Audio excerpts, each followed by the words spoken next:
নদুৱাৰ সমষ্টি এটা সকলো অসমবাসী ৰাইজে জানে যে নদুৱাৰ পদ্ম হাজৰিকা এটা গুণ্ডা বাহিনীৰে চলা এটা সমষ্টি আৰু সেই সমষ্টিত গোৰ্খা ছাত্ৰ সন্থাৰ আমাৰ প্ৰাক্তন সভাপতি সুনীল ছেত্ৰী দেৱে তাত কংগ্ৰেছৰ প্ৰাৰ্থিত্ব লাভ কৰি তেখেতে প্ৰতিনিধিত্ব আগবঢ়াইছিলে। কিন্তু আজি দেখিছোঁ আমি তাত অনবৰতে পদ্ম হাজৰিকাৰ যি গুণ্ডা বাহিনী আছে এই গুণ্ডা বাহিনীয়ে তেখেতক আক্ৰমণ কৰাৰ লক্ষ্য হৈ আছে আৰু বিভিন্ন সময়ত আজি কিন্তু তাতকৈ ওপৰ চেৰাই গৈ তেখেতক যি আক্ৰমণ কৰিছে এই আক্ৰমণ কিন্তু সদৌ অসম গোৰ্খা ছাত্ৰ সন্থাই হাত সাৱটি বহি নাথাকে, ইয়াৰ ডাইৰেক্ট একশ্যন হ'ব। আৰু এই একশ্যনৰ জৰিয়তে তেখেতে কি বিচাৰিছে, তেখেতে হিংসাত্মক যি গণতন্ত্ৰৰ দেশত যি গণতন্ত্ৰ আছে নে নাই সেই প্ৰতিপন্ন কৰিব বিচাৰিছে নেকি?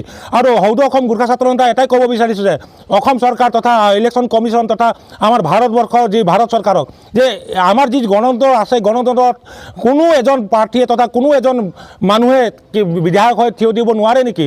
এই উদাহৰণ নেকি? তেওঁলোকে উদাহৰণ ছেট কৰি দেখাওক যে অতি শীঘ্ৰে যিসকল দুষ্কৃতিকাৰী আমাৰ যি প্ৰাক্তন সভাপতি আছিল এই প্ৰাক্তন সভাপতিক আক্ৰমণ কৰিলে এই আক্ৰমণক কিন্তু সদৌ অসম গোৰ্খা ছাত্ৰ সন্থাই ধিক্কাৰ আৰু গৰিহণা জনাইছোঁ। কিয়নো তেখেতলোকৰ এই অমানৱীয় আৰু অগণতান্ত্ৰিক যি পদ্ধতি এই পদ্ধতি কোনো পৰ্যায়ে সদৌ অসম গোৰ্খা ছাত্ৰ সন্থাই গ্ৰহণ নকৰে আৰু ইয়াৰ উচিত প্ৰত্যুত্তৰ দিব। বিজেপি যি চৰকাৰ আছে চৰকাৰখনক উচিত প্ৰত্যুত্তৰ দিবলৈ আমি সদৌ অসম গোৰ্খা ছাত্ৰ সন্থা সাজু হৈ আছোঁ আৰু ইয়াৰ উচিত প্ৰত্যুত্তৰ পাব আৰু ইয়াৰ ন্যায়ভাৱে তেওঁলোকক অতি শীঘ্ৰে কৰায়ত্ব কৰি জেল হাজতলৈ প্ৰেৰণ কৰিব লাগিব, অন্যথা সদৌ অসম গোৰ্খা ছাত্ৰ সন্থাই হাত সাৱটি বহি নাথাকে, অসম জুৰি আন্দোলন হ'ব। নিশ্চিতভাৱে বিশ্বৰ সবাতোতকৈ বৃহৎ গণতান্ত্ৰিক ৰাষ্ট্ৰ ভাৰতবৰ্ষ বুলি কোৱা হয় আৰু এই বৃহৎ গণতান্ত্ৰিক ৰাষ্ট্ৰৰ আজি ৰাজনৈতিক যি পৰিৱেশ ইয়াত আজি এগৰাকী বিদগ্ধ ৰাজনৈতিক পণ্ডিতে আমি এসময়ত পঢ়িছিলোঁ যে politics is the dirty game of third class people of fourth class country বুলি কৈছিলে। আজি তাকেই প্ৰতিপন্ন হোৱা দেখিছোঁ আমাৰ অসম 126টা বিধানসভা সমষ্টিৰ ভিতৰত নদুৱাৰ বিধানসভা সমষ্টিত। তাৰ যিগৰাকী বৰ্তমানৰ বিধায়ক পদ্ম হাজৰিকা তেখেতৰ যি গুণ্ডামী চৰিত্ৰ তেওঁ লাহে লাহে তেওঁ ভণ্ডামীবোৰ লাহে লাহে প্ৰকাশ বা ৰাইজৰ আগত তেওঁ প্ৰকাশ কৰি আহিছে।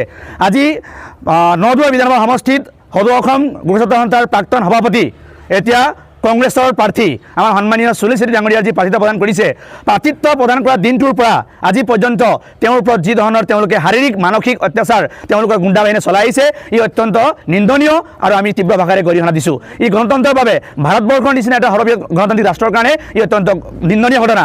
ভাৰতীয় জনতা পাৰ্টীৰ নিচিনা এটা সংস্কাৰী দলৰ এগৰাকী বিধায়ক হিচাপে পদ্ম হাজৰিকাই এই ধৰণৰ কাম তেওঁ কেনেদৰে কৰিব পাৰিছে এই এক চিন্তনীয় বিষয়। গতিকে আজি আমি এই ডিগবৈ তিনিচুকীয়া থলীৰ পৰা আমি স্পষ্টভাৱে আমি ভাৰতীয় জনতা পাৰ্টিৰ ৰাজ্যিক সভাপতি দেৱেগৌড়াক আমি সকীয়াই দিছোঁ, তেখেতক আমি আহ্বান জনাব বিচাৰিছোঁ যে শীঘ্ৰে তেখেতে এই বিষয়ত হস্তক্ষেপ কৰক, অন্যথা এই যি যুঁজ বৰ্তমান সুনীল ছেত্ৰী বনাম পদ্ম হাজৰিকা হৈ আছে কিন্তু আহিবলগা দিনত যদি ক্ষান্ত নহয়, যদি পদ্ম হাজৰিকা গুণ্ডামী যদি ষ্টপ নহয় তেন্তে কিন্তু এই যুদ্ধ কিন্তু বিজেপি বনাম গোৰ্খা জনগোষ্ঠী হ'ব। কিন্তু সমষ্টি কিন্তু অকল এটাত কিন্তু গোৰ্খা জনসাধাৰণ নাই, গোৰ্খা জনসাধাৰণ নিৰ্ণায়ক ভূমিকা পালন কৰা অসমত কেইবাটাও সমষ্টি আছে, ইয়াত কিন্তু ভাৰতীয় জনতা পাৰ্টীয়ে কিন্তু তীব্ৰ সমস্যাৰ সন্মুখীন হ'ব লাগিব। গতিকে আমাৰ স্পষ্ট সকিয়নি পদ্ম হাজৰিকা তেওঁলোকৰ গুণ্ডা বাহিনীক আমি অতি সোনকালে তেওঁলোকৰ এই ধৰণৰ গুণ্ডামী বন্ধ কৰক আৰু ৰাজনৈতিক পৰিৱেশ তেওঁলোকে বোকাচুতীয়া খেলটো বন্ধ কৰি এটা ষ্টেণ্ডাৰ্ড মেইনটেইন কৰি তেওঁলোকে পলিটিক্সত আগবাঢ়ি যাওক, জনতাৰ সেৱা কাৰণে আগবাঢ়ি যাওক।